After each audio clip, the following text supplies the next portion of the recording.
Estamos ya comenzando la parashá de Shalach, y en esta parashá vemos que muchas veces la forma más rápida de salir es en sí la más fácil de regresar a los problemas, a las dificultades.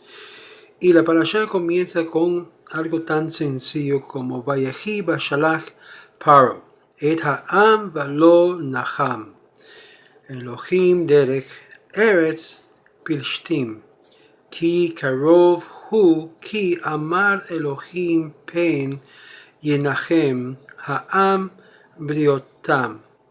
Vamos a parar ahí, porque sucedió que cuando envió el faraón al pueblo, que los condujo Dios por el camino de la tierra de los filisteos, Pelishtim, porque estaba cerca, pues Dios dijo, tal vez se arrepienta el pueblo al ver la guerra y regresen a Egipto. Y dirigió Dios al pueblo hacia el camino del desierto, rumbo al mar de juncos. Armados ascendieron los hijos de Israel de Egipto, y llevó Moshe los huesos de Joseph, y Joseph consiguió, pues con firmeza había hecho jurar a los hijos de Israel, diciendo, ciertamente los recordará Dios, y subirán mis huesos de aquí con ustedes.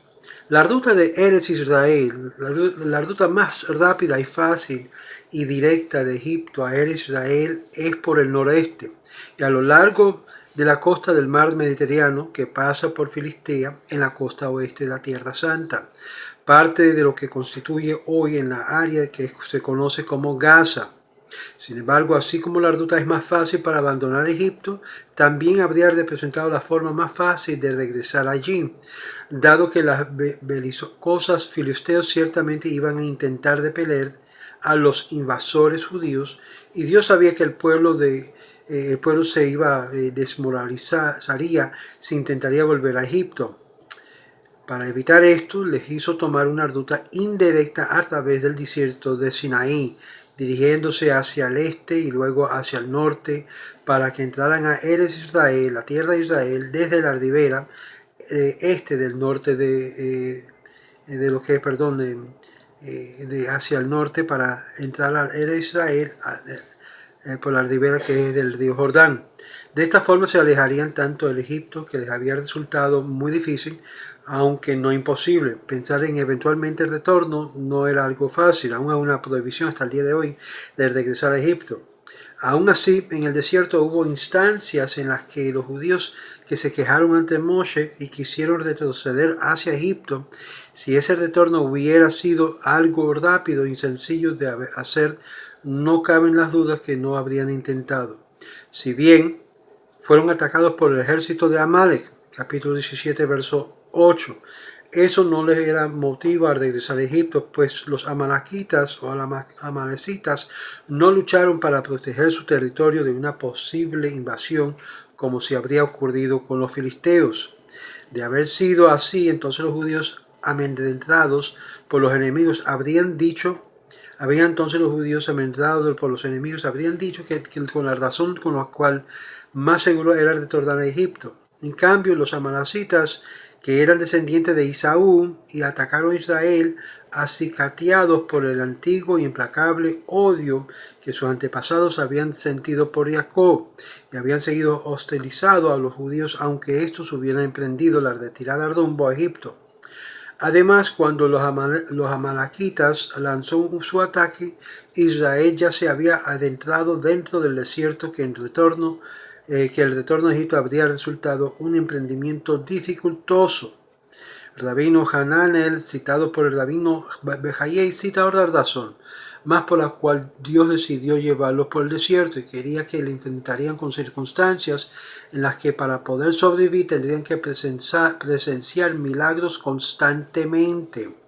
De este modo se aprendería a tener fe, pues verían a través de la maná, del agua y de la constante protección contra las inclemencias del clima, etc., que Dios es omnipresente y todopoderoso. En consecuencia por esto, el resto de nuestra historia como pueblo miraríamos en formas retrospectivas con la certeza de que todo está en la mano de Dios. Todo está en la mano de Dios. Providencia divina. Esta lección quedó meditatadamente clara en el desierto, donde la supervivencia humana y en especial para una nación de millones de habitantes habría resultado imposible sin la intervención divina. Según Sephord, un comentarista judío de Italia, Dios condujo a los judíos rumbo al desierto para que no se toparan en el camino con viajeros que les advirtieron que el faraón se estaba aprestando a darles caza, porque entonces podrían haberse atemorizado lo suficiente para regresar a Egipto. Mar de juncos. Esta es una traducción literal, pero suele traducirse como Mar Rojo. Tal vez se trata del Golfo de Suez, que se extiende hacia el norte del Mar Rojo y separa a Egipto del desierto de Sinaí, dado que el Golfo de Suez se proyecta hacia el norte desde el Mar Rojo. Se les podría identificar por ese nombre, pero lo que hoy llamamos el Mar Rojo se encuentra al sur de la península de Sinaí y tan al sur del área de populado de Egipto, que es poco probable que el éxodo y la posterior partición del mar hayan ocurrido ahí. Tal vez el Mar de los Juncos haya sido el gran lago amargo, que se encuentra entre el Golfo y el Mar Mediterráneo, y quizás se trata del extenso delta situado en la boca del Nilo y al norte de Egipto, y probablemente sea la zona meridional del Mediterráneo. Estaban armados. Deja Mushim, si bien una nación se encontraba bajo la dirección y protección de Dios, no tendrían necesidad de armarse para defenderse. La Torá exige que la gente comporte en forma natural después si es necesario. Dios intervendrá obrando milagros.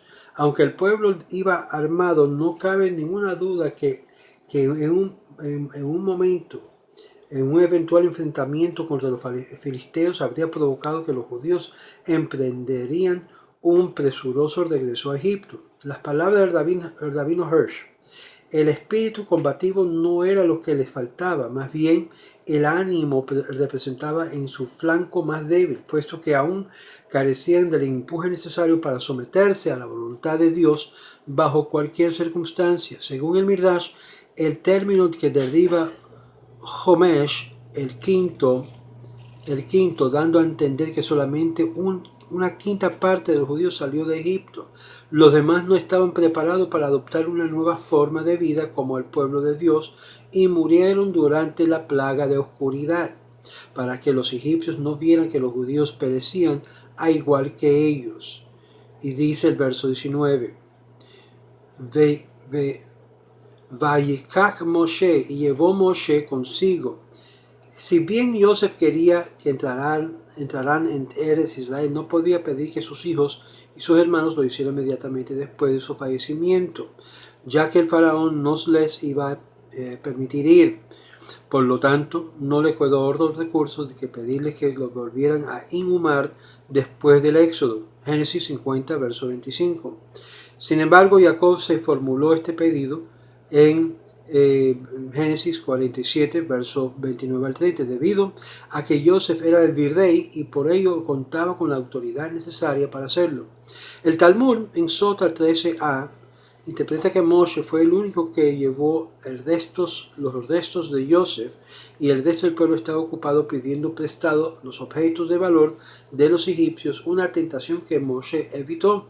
Por lo tanto, podemos decir que Moshe encarnó la enseñanza de que los sabios de corazón tomará el cumplimiento de los preceptos en Mishle, Proverbios 10:11. Y aquí vamos a parar para esta porción de la parashá de esta semana, que se llama Beshalach, que dice que fue que lo condujo, que se lo llevó a Ordo Vivo.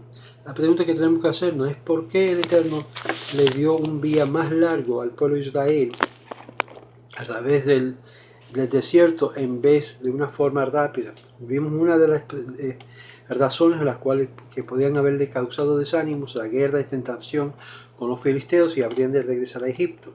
Es por eso que muchas veces el Eterno quiere que nosotros, en un sentido tan práctico, nos da una vía más difícil para poder apreciar de dónde salimos. A veces las dificultades que nos vienen a la vida es en sí prepararnos y fortalecernos para lo que viene por el futuro y así tener más fe en Dios en vez de menos de fe y simplemente confiar en la vía fácil.